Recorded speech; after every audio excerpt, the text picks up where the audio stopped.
வணக்கம். தமிழாளி தொலைக்காட்சி செய்திகள் வாசிப்பவர் கமலா ஜெகதீஸ்வரன். முதலில் தலைப்புச் செய்திகள். தொண்டமனாறு நன்னீர் திட்டத்தினால் ஆயிரக்கணக்கான குடும்பங்கள் பாதிப்பு, பர்ணகுல சிங்கம் குற்றச்சாட்டு. மீண்டும் இலங்கைக்கு காத்திருக்கும் பொருளாதார சிக்கல், ஆய்வில் வெளியான அதிர்ச்சி தகவல். சமூக வலைத்தளத்தில் மூழ்கிய சிறுவன், தந்தை செய்த கொடூர செயல். 24 மணி நேரத்தில் 5 அதிரடி தாக்குதல்கள், குறிவைக்கப்பட்ட அமெரிக்க இராணுவ தளங்கள். உலகை மிரள வைக்கும் ஈரானின் சூளுரை, அமெரிக்கா சரணடையும் வரை போர் தொடரும். தாக்குதல் நடத்தக்கூடும், அமெரிக்கா தூதரகத்தின் முக்கிய அறிவிப்பு. கனடாவில் உள்நாட்டு மதுபான வகைகளின் விற்பனை அதிகரிப்பு. ஈரான் போரை முடிவுக்கு கொண்டுவர தயார், களத்தில் குதிக்க தயாராகும் ரஷ்யா.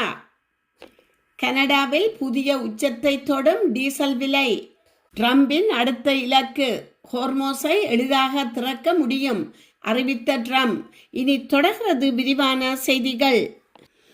உலக வாழ் கிறிஸ்தவர்களின் புனித வழிபாடுகளில் ஒன்றான இயேசுபிரான் சிலுவையில் அறையப்பட்டதை நினைவு கூறும் புனித வெள்ளியை முன்னிட்டு இன்று மட்டக்களப்பிலுள்ள கிறிஸ்தவ தேவாலயங்களில் சிறப்பு வழிபாடுகள் இடம்பெற்றன. இதேவேளை மட்டக்களப்பு புனித மரியாள் தேவாலயத்திலும் பேராலய பங்கு தந்தை எஸ். ஜெயகாந்தன் தலைமையில் இந்த புனித வெள்ளி சிலுவை பாதை பாடுகளின் நினைவுகள் இன்று இடம்பெற்றதாக தெரிவிக்கப்பட்டுள்ளது. புனித வெள்ளி தினத்தில் சிலுவையில் அறையப்பட்ட இயேசுபிரானின் உருவச்சிலை வாகன பேரணியாக கொண்டு செல்லப்பட்டதுடன் ஆலயத்தில் இருந்து ஆரம்பமான இந்த சிலுவை பாதை ஊர்வலமாக சென்று நகரின் பிரதான வீதிகளூடாக மீண்டும் ஆலயத்தை வந்தடைந்தது. இதன்போது தற்காலத்தில் கிறிஸ்தவ மக்கள் இயேசு ஆண்டவரின் நினைவில் இருந்து வாழ்க்கையில் கைப்பற்ற வேண்டிய நெறிமுறைகள் பற்றி விளக்கங்களை வழங்கி வைக்கப்பட்டது. அத்துடன் போலீஸ் பாதுகாப்புக்கு மத்தியில் புனித வெள்ளி ஜெப வழிபாடுகளும் பக்தி பூர்வமாக இடம்பெற்றன. உலகெங்கிலும் உள்ள கிறிஸ்தவர்களால் மனித குலத்தின் பாவங்களை மீட்பதற்காகவே இயேசு கிறிஸ்து சிலுவையில் அறையப்பட்டு உயிர் நீத்த தினமான பெரிய வெள்ளி இன்று மிகுந்த பக்தியுடன் துக்கத்துடனும் அனுஷ்டிக்கப்படுகின்றது. இதனை முன்னிட்டு திருகோணமலை மாவட்டத்தின் மூதூர், இருதயபுரம், இருதயநகர் தேவாலயத்தில் பெரிய வெள்ளி சிலுவை பாதை நிகழ்வு இன்று காலை மிக சிறப்பான முறையில் இடம்பெற்றது. இயேசு கிறிஸ்துவின் திருப்பாடுகளை நினைவுகூரும் வகையில் அமைந்த இந்த சிலுவைப்பாத நிகழ்வில் மூதூர் மற்றும் அதனை சூழவுள்ள கிராமங்களைச் சேர்ந்த அதிகளவான கிறிஸ்தவ மக்கள் கண்ணீருடனும் பிரார்த்தனையுடனும் கலந்து கொண்டுள்ளனர். மட்டக்களப்பு தேற்றாத்தீவு புனித யூதாதே தேயு தேவாலய சிலுவைப்பாதை இன்று களுவாஞ்சிக்குடி அன்ன தெரேசா ஆலயத்தில் இருந்து களுவாஞ்சிக்குடி, கழுதாவளை, தேற்றாத்தீவு ஆகிய ஊர்களின் பிரதான வீதியூடாக தேற்றாத்தீவு புனித யூதாதே தேயு தேவாலயத்தை வந்தடைந்தது. இயேசு துன்பங்கள் அனுபவித்து உயிர் துறந்த தினமான பெரிய வெள்ளியை கிறிஸ்தவர்கள் உணர்வு பூர்வமாக அனுஷ்டிக்கின்றார்கள். மத்திய கிழக்கு மோதல்கள் தொடர்ந்து நீடித்தால் இலங்கையின் பேராண்ட பொருளாதார அஸ்திரத்தன்மையை சிதைப்பதுடன் நாட்டை உணவு பாதுகாப்பின்மை மற்றும் உயர் வாழ்க்கை செலவு நெருக்கடிக்குள் தள்ளும் என்று எச்சரிக்கப்பட்டுள்ளது. சிங்கப்பூர் தேசிய பல்கலைக்கழகத்தின் தெற்காசிய ஆய்வுகள் நிலைய ஆய்வாளர் ரஜினி காமகேத் வெளியிட்டிருக்கும் ஆய்வறிக்கையில் இந்த விடயம் தெரிவிக்கப்பட்டுள்ளது. மத்திய கிழக்கு போரின் விளைவாக ஹோர்மூஸ் நீரிணையை மையப்படுத்தியிருந்த உலகளாவிய எரிபொருள் விநியோக சங்கிலி மற்றும் கப்பல் போக்குவரத்து பாதை என்பவற்றில் இடையூறு ஏற்பட்டுள்ளன. இதனால் இலங்கைக்கு இறக்குமதி செய்யப்படும் எரிபொருள், உரம் மற்றும் ஏனைய அத்தியாவசிய பொருட்களில் பாதிப்பு ஏற்படக்கூடிய நிலைமை ஏற்பட்டுள்ளது. ஹோர்மோஸ் நீரிணை பதற்றங்களுக்கு மத்தியில் உணவுப் பொருட்களில் விலையேற்றத்தினால் வெகுவாக பாதிக்கப்படக்கூடிய நாடுகளில் ஒன்றாக இலங்கை அடையாளம் காணப்பட்டுள்ளதாகவும் அவர் சுட்டிக்காட்டியுள்ளார். இந்த நிலைமை நாட்டின் பேராண்ட பொருளாதார ஸ்திரத்தன்மையை சிதைக்கும் அபாயத்தை கொண்டிருப்பதுடன் நாட்டை உணவு பாதுகாப்பின்மை மற்றும் உயர் வாழ்வு செலவு நெருக்கடிக்குள் தள்ளக்கூடும் என்று அவர் எச்சரித்துள்ளார். எனவே இலகுவில் பாதிக்கப்படக்கூடிய நலிவுற்ற நிலையில் உள்ள மக்கள் மத்தியில் இந்த அழுத்தங்கள் கடுமையாக பாதிப்புகளை ஏற்படுத்தும் என்று தெற்காசிய ஆய்வுகள் நிலைய ஆய்வாளர் ரஜினி கமகே தெரிவித்துள்ளார். தெனியாய பகுதியில் பாடசாலை பாடங்களை படிக்காமல் கையடக்க தொலைபேசியில் டிக்டாக் வீடியோக்களை பார்த்து கொண்டிருந்த 13 வயது சிறுவனை அவரது தந்தையை சூடான இரும்பு கம்பியால் சுட்டு காயப்படுத்தியுள்ளார். இந்த கொடூரமான செயலை செய்த 38 வயதுடைய 3 பிள்ளைகளின் தந்தை போலீசாரால் கைது செய்யப்பட்டுள்ளார். கடந்த 26ஆம் தேதி இரவு இந்த சம்பவம் இடம்பெற்றுள்ளது. அன்றைய தினம் வேலைக்கு சென்ற தந்தை தனது கையடக்க தொலைபேசியை வீட்டில் மறந்து வைத்துவிட்டு சென்றுள்ளார். அதனை பயன்படுத்திய சிறுவன் நீண்ட நேரம் வீடியோக்களை பார்த்து கொண்டிருந்ததை கண்ட தந்தை கடும் கோபத்தில் இரும்பு கம்பியால் சிறுவனை சுட்டுள்ளார். மறுநாள் காயங்களுடன் பாடசாலைக்கு சென்ற சிறுவன் ஆசிரியர்களிடம் விவரத்தை கூறியுள்ளார். அதிபர் உடனடியாக சிறுவனை மீட்டு தெனியாய ஆதர வைத்தியசாலையில் அனுமதித்தார். பின்னர் மேலதிக சிகிச்சைக்காக சிறுவன் மாத்தறை பொது வைத்தியசாலைக்கு மாற்றப்பட்டுள்ளார். சம்பவம் குறித்து விசாரணை நடந்த தெனியாய போலீஸ் நிலைய பொறுப்பதிகாரி சந்தன அமர்த்தன தலைமையிலான குழுவினர் அந்த வீட்டுக்கு சென்றுள்ளனர். அங்கு சிறுவனின் தாய் நீண்ட காலமாக படுக்கையில் இருந்த நிலையில் அந்த வீட்டில் ஒருவேளை உண்பதற்கு உணவு கூட இல்லாமல் இருந்தது. பிள்ளைகளின் மற்றும் நோயற்ற தாயின் அவல நிலையை கண்ட போலீஸ் அதிகாரிகள் தங்களுக்குள் பணத்தை சேகரித்து அந்த குடும்பத்திற்கு தேவையான அத்தியாவசிய உணவுப் பொருட்களை வாங்கி கொடுத்துள்ளனர். சம்பவத்தின் பின்னர் சில நாட்கள் தலைமறைவாக இருந்த தந்தையை தற்போது போலீசார் கைது செய்துள்ளனர். அவர் மொரபக்க நீதவான் நீதிமன்றத்தில் முன்னிலைப்படுத்தப்படவுள்ள நிலையில் தெனியாய போலீசார் இது தொடர்பான மேலதிக விசாரணைகளை முன்னெடுத்து வருகின்றனர். ஈராக்கில் செயல்படும் ஆயுத குழுவான சராஜா அலியா அல்டாம் கடந்த 24 மணி நேரத்தில் அமெரிக்க இராணுவ தளங்களை இலக்காக கொண்டு 5 தாக்குதல்களை மேற்கொண்டுள்ளதாக தெரிவித்துள்ளது. மேலும் இஸ்லாமிய ரெசிஸ்டன்ஸ் இன் ஈராக் என்ற அமைப்புடன் தொடர்புடைய இந்த குழு கடந்த 24 மணி நேரத்தில் ஈராக்கிற்குள் மற்றும் விரிவான பிராந்தியங்களில் உள்ள அமெரிக்க தளங்களை இலக்காக கொண்டு மொத்தம் 23 நடவடிக்கைகளை மேற்கொண்டுள்ளதாகவும் கூறியுள்ளது. இந்த தாக்குதல்களை மேற்கொள்ள பல ட்ரோன்கள் பயன்படுத்தப்பட்டதாகவும் டசின் கணக்கில் ட்ரோன்கள் அனுப்பப்பட்டதை உறுதிப்படுத்தியுள்ளதாகவும் அந்த குழு தெரிவித்துள்ளது. இதேவேளை டெல் அவிவ் மற்றும் ஈலாட் தளங்கள் மீது நடத்தப்பட்ட புதிய தாக்குதல் மூலம் இஸ்ரேலிய படைகளும் இராணுவ தொழில் நிறுவனங்களையும் அழித்து விட்டதாக IRGC தெரிவித்துள்ளது. ஈரான் அணு ஆயுதத்தை தயாரிப்பதாக அமெரிக்கா இஸ்ரேல் குற்றம் சாட்டின. இதை ஈரான் திட்டவட்டமாக மறுத்தது. இது தொடர்பாக அமெரிக்கா ஈரான் இடையே நடந்த அணுசக்தி ஒப்பந்த பேச்சுவார்த்தையில் உடன்பாடு ஏற்படாததால் ஈரான் மீது அமெரிக்கா இஸ்ரேல் இணைந்து போர் தொடுத்தது. இதில் ஈரான் இராணுவ கட்டமைப்புகள் ஏவுகணை தளம் உள்ளிட்டவைகள் மீது தாக்குதல் நடத்தப்பட்டன. இதற்கு பதிலடியாக இஸ்ரேல் மற்றும் வளைகுடா நாடுகளில் உள்ள அமெரிக்கா தளங்கள் மீது ஈரான் தாக்குதல் நடத்தி வருகிறது. மேலும் ஹார்மூஸ் ஜலசந்தியை ஈரான் தனது கட்டுப்பாட்டுக்குள் கொண்டு வந்துள்ளது. இதற்கிடையே ஈரான் போரில் இருந்து அமெரிக்கா விரைவில் வெளியேறும் என்று அமெரிக்க ஜனாதிபதி ட்ரம்ப் நேற்று தெரிவித்து இருந்தார். இந்த நிலையில் இன்று 34வது நாளாக போர் நீடித்து வரும் நிலையில் ட்ரம்ப் தனது நாட்டு மக்களுக்கு முதன்முறையாக உரையாற்றினார். அதில் இலக்குகளை நாங்கள் நெருங்கிவிட்டோம், போரை இன்னும் வேகமாக முடிப்போம், 2 முதல் 3 வாரங்கள் ஈரானை மிகவும் கடுமையாக தாக்கப் போகிறோம், ஜலசந்தியை பாதுகாக்க மற்ற நாடுகளுக்கு அமெரிக்கா உதவும் என்கின்றார். இந்த நிலையில் ஈரானின் இராணுவ திறனை முழுமையாக மதிப்பிட தவறிய அமெரிக்காவும் இஸ்ரேலும் பேரழிவுக்கு காரணமான தாக்குதல்களை எதிர்பார்த்து காத்திருக்க வேண்டும்.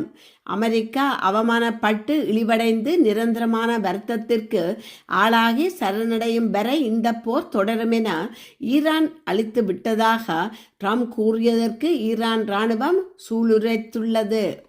ஈரான் ஆதரவு குழுக்கள் ஈராக்கில் பாக்தாத் நகரின் மத்தியில் பகுதியில் அடுத்த 24 தொடக்கம் 48 மணி நேரத்தில் தாக்குதல் நடத்தக்கூடும் என ஈராக்கில் உள்ள அமெரிக்க தூதரகம் எச்சரிக்கை விடுத்துள்ளது. இதனால் அங்கு பதற்றம் நிலவி வரும் நிலையில் அங்குள்ள அமெரிக்கர்களை நாட்டை விட்டு வெளியேறுமாறு தூதரகம் அறிவித்துள்ளது. இது தொடர்பான அறிவிப்பை அமெரிக்க தூதரகம் அதன் எக்ஸ் தளத்தில் நேற்று வியாழக்கிழமை விடுத்துள்ளது. ஈரான் ஆதரவு படைகள் அமெரிக்கர்களையும் வணிக நிறுவனங்கள், பல்கலைக்கழகங்கள், தூதரக தளங்கள், எரிசக்தி உள்கட்டமைப்புகள், ஹோட்டல்கள், விமான நிலையங்கள் மற்றும் அமெரிக்காவுடன் தொடர்புடைய இடங்களை இலக்கு வைத்து தாக்குதல் நடத்தக்கூடும். அதேவேளை ஈராக் நிறுவனங்கள் மற்றும் பொதுமக்களும் இலக்கு வைத்து தாக்க திட்டமிட்டிருக்கலாம். மேலும் அந்த பயங்கரவாத குழுக்கள் அமெரிக்கர்களையும் கடத்தவும் முயற்சிக்கலாம் என்று அந்த பதிவில் குறிப்பிடப்பட்டுள்ளது. அத்துடன் ஈராக்கில் உள்ள அமெரிக்கர்களை உடனடியாக நாட்டை விட்டு வெளியேறுமாறும் அறிவுறுத்தப்பட்டுள்ளது. அமெரிக்கா பத்திரிகையாளரான செல்லி கிட்டில்சன் கடந்த செவ்வாய்க்கிழமை ஈராக் தலைநகரில் கடத்தப்பட்டதாக தெரிவிக்கப்பட்ட நிலையில் அமெரிக்க அரசாங்கம் அவரை மீட்பதற்கான நடவடிக்கையை தற்போது தீவிரமாக எடுத்து வருவதாகவும் தெரிவிக்கப்படுகின்றது. கனடிய உள்நாட்டு மதுபானங்களின் விற்பனை முன்னெப்போதும் இல்லாத வகையில் அதீத வளர்ச்சியை எட்டியுள்ளது. அமெரிக்க ஜனாதிபதி டொனால்ட் ட்ரம்ப் கனடா மீது விதித்த வரி விதிப்புகளுக்கு பதிலடியாக கனடாவின் பெரும்பாலான மாநிலங்களில் அமெரிக்க மதுபான இறக்குமதி தடை விதிக்கப்பட்டுள்ளது. இதன் விளைவாக இவ்வாறு உள்நாட்டு மதுபான விற்பனை அதிகரித்துள்ளது. குறிப்பாக ஒன்டாரியோவின் ஓக்வில் பகுதியிலுள்ள மேபெரிக் டிலிவரி நிறுவனத்தின் வோட்கா விற்பனை 100%, விஸ்கி விற்பனை 300% அதிகரித்துள்ளது. கடந்த 2025ஆம் ஆண்டு அமெரிக்காவின் பொருளாதார நெருக்கடிகளுக்கு பதிலடி கொடுக்கும் வகையில் ஒன்டாரியோ முதல்வர் டாக்ஃபோர்ட் உள்ளிட்ட மாகாண தலைவர்கள் அமெரிக்கா மதுபானங்களை விற்பனை நிலையங்களில் இருந்து அகற்ற உத்தரவிட்டனர். உலகிலேயே மதுபானங்களை அதிக அளவில் கொள்முதல் செய்பவர்கள் நாங்கள்தான். எங்களது இந்த நடவடிக்கை அவர்களுக்கு அமெரிக்காவிற்கு வலியை ஏற்படுத்தும் என்று டாக்ஃபோர்ட் அப்போது குறிப்பிட்டிருந்தார். தற்போது ஒன்டாரியோ, கியூபெக், பிரிட்டிஷ் கொலம்பியா உள்ளிட்ட பல மாகாணங்களில் இந்த தடை தொடர்ந்து நீடிக்கிறது. அமெரிக்கா போபன் பிஸ்கிக்கு மாறாக கனடிய பிஸ்கி மற்றும் கெண்டக்கி போபன் கலந்த புதிய வகை மதுபானங்களை உள்நாட்டு நிறுவனங்கள் அறிமுகப்படுத்தி வருகின்றன. விற்பனை அதிகரிப்பால் மேபெரிக் போன்ற நிறுவனங்கள் தங்களது உற்பத்தி திறனை விரிவாக்கம் செய்து வருவதுடன் கூடுதல் பணியாளர்களையும் பணியமர்த்தி வருகின்றன. வான்கூவர் போன்ற பகுதிகளில் உள்ள சிறு உற்பத்தியாளர்கள் உள்நாட்டில் விளையும் பழங்களை கொண்டு ஸ்ட்ராபெர்ரி, ஜின் போன்ற புதிய ரகங்களை உருவாக்கி கனடிய தயாரிப்புகளை வாங்குவோம், பை கனடியன் என்ற பிரசாரத்தை முன்னெடுத்துள்ளனர். ஈரான் போரை முடிவுக்கு கொண்டு வந்து அமைதியை நிலைநாட்ட தனது பங்களிப்பை வழங்க தயாராக இருப்பதாக ரஷ்யா தெரிவித்துள்ளது. மாஸ்கோவில் செய்தியாளர்களிடம் கருத்து வெளியிட்ட கிரெம்ளின் செய்தி தொடர்பாளர் டிமிட்ரி பெஸ்கோவ் இந்த அறிவிப்பை நேற்று வெளியிட்டுள்ளார். ரஷ்யா ஜனாதிபதி விளாடிமிர் புட்டின் பிராந்திய தலைவர்களுடன் தொடர்பில் இருக்கின்றார். தேவைப்படும் பட்சத்தில் இராணுவ சூழலை அமைதி பாதைக்கு மாற்ற ரஷ்யா உதவும். ஈரான் போர் தொடர்பாக அமெரிக்கா ஜனாதிபதி டொனால்ட் ட்ரம்ப் ஆற்றிய உரை மற்றும் நேட்டோ அமைப்பிலிருந்து அமெரிக்கா வெளியேறுவது குறித்து அவர் பரிசீலித்து வரும் கருத்துக்கள் குறித்து எழுதப்பட்ட கேள்விகளுக்கு பதிலளித்த பெஸ்கோவ் நேட்டோவை ஒரு பகமை வாய்ந்த கூட்டணி என்றே ரஷ்யா கருதுவதாக குறிப்பிட்டார். எண்ணெய் சந்தையில் நிலவி வரும் நிலையற்ற தன்மை காரணமாக கனடாவில் டீசல் விலை விரைவில் புதிய வரலாற்று உச்சத்தை எட்டக்கூடும் என எதிர்பார்க்கப்படுகிறது. ஈரான் நாட்டின் தற்போதைய சூழல் மற்றும் ஹோர்மோஸ் நீரிணை வழியாக தினசரி 20 மில்லியன் பேரல் எண்ணெய் கொண்டு செல்லும் கப்பல்களின் போக்குவரத்து தடைப்படும் அபாயம் ஆகியவை சர்வதேச சந்தையில் கச்சா எண்ணெய் விலையை உயர்த்தி வருகின்றன. பதற்றத்தை குறைப்பதற்கான அறிகுறிகள் தென்படாததால் சந்தை பெரும் அழுத்தத்தில் இருப்பதாக பெட்ரோலிய ஆய்வு நிறுவனமான கேஸ்படி அமைப்பின் தலைவர் பேட்ரிக் டி ஹான் தெரிவித்தார்.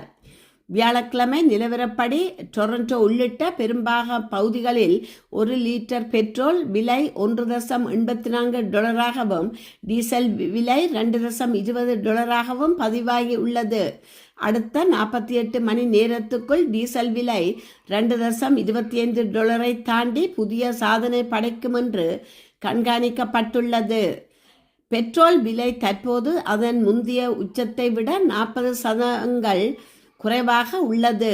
இருப்பினும் வரும் வாரங்களில் நீரிணை விவகாரத்தில் தீர்வு காணப்படாவிட்டால் பெட்ரோல் விலையும் அதன் அதிகபட்ச அளவை நெருங்கக்கூடும் என்று ஆய்வாளர்கள் எச்சரிக்கின்றனர். கடந்த 20 ஆண்டுகளுக்கு மேலாக எண்ணெய் விலைகளை கண்காணித்து வரும் நிலையில் இந்த ஆண்டுதான் எண்ணெய் சந்தை மிக கடுமையான ஏற்ற இறக்கங்களை சந்தித்து வருவதாக பேட்ரிக் டீஹான் சுட்டிக்காட்டினார். சர்வதேச அரசியல் மோதல்கள் மற்றும் போக்குவரத்து பாதைகளில் நிலவும் அச்சுறுத்தல்கள் பொது மக்களின் எரிபொருள் செலவீனங்களில் நேரடியாக தாக்கத்தை ஏற்படுத்த தொடங்கியுள்ளன. ஈரானின் கட்டுப்பாட்டில் உள்ள ஹோர்மோஸ் நீரிணையை ஸ்ட்ரெய்ட் ஆஃப் ஹோர்மஸ் அமெரிக்காவால் மிக எளிதாக திறக்க முடியும் என டொனால்ட் ட்ரம்ப் தெரிவித்துள்ளார். ட்ரூத் சோஷல் பக்கத்தில் பதிவிட்டுள்ள அவர் இன்னும் சிறிது காலம் கிடைத்தால் இந்த இலக்கை எட்ட முடியும் என குறிப்பிட்டுள்ளார். ட்ரம்ப் தனது பதிவில் கூறியுள்ளதாவது, இன்னும் கொஞ்ச காலம் கிடைத்தால் நம்மால் மிக எளிதாக ஹோர்மோஸ் நீரிணையை திறக்க முடியும். Open the Hormuz strait. அங்கிருக்கும் எண்ணெயை கைப்பற்றி டேக் த ஓயில், அதன் மூலம் பெரும் செல்வத்தை சம்பாதிக்க முடியும். இது உலகிற்கு ஒரு மிகப்பெரிய அதிர்ஷ்டமாக அமையும் என குறிப்பிட்டுள்ளார். உலகளாவிய எரிசக்தி விநியோகத்திற்கு மிகவும் முக்கியமான இந்த கடல் வழி தடத்தை திறப்பது குறித்து ட்ரம்ப் தொடர்ச்சியாக பல்வேறு கருத்துக்களை முன்வைத்து வருகிறார். குறிப்பாக மேற்கத்திய நாடுகள் தங்களது எண்ணெய் விநியோகத்தை உறுதிப்படுத்த இராணுவ ரீதியான பலத்தை பிரயோகித்து இந்த வழித்தடத்தை பாதுகாக்க வேண்டும் என அவர் மேலும் வலியுறுத்தி வருகின்றார். ஹோர்மோஸ் நீரிணை மூடப்பட்டிருப்பதால் உலக அளவில் மசகு எண்ணெய் விலை அதிகரித்து வரும் நிலையில் ட்ரம்பின் இந்த எண்ணெயை கைப்பற்றும் கருத்து சர்வதேச அரசியல் அரங்கில் பெரும் பரபரப்பை ஏற்படுத்தியுள்ளது. இத்துடன் செய்திகள் நிறைவு பெறுகின்றன. மீண்டும் மற்றொரு செய்தியூடாக உங்களை சந்திக்கும் வரை வணக்கம் கூறி விடைபெறுபவர் கமலா ஜெகதீஸ்வரன். நன்றி.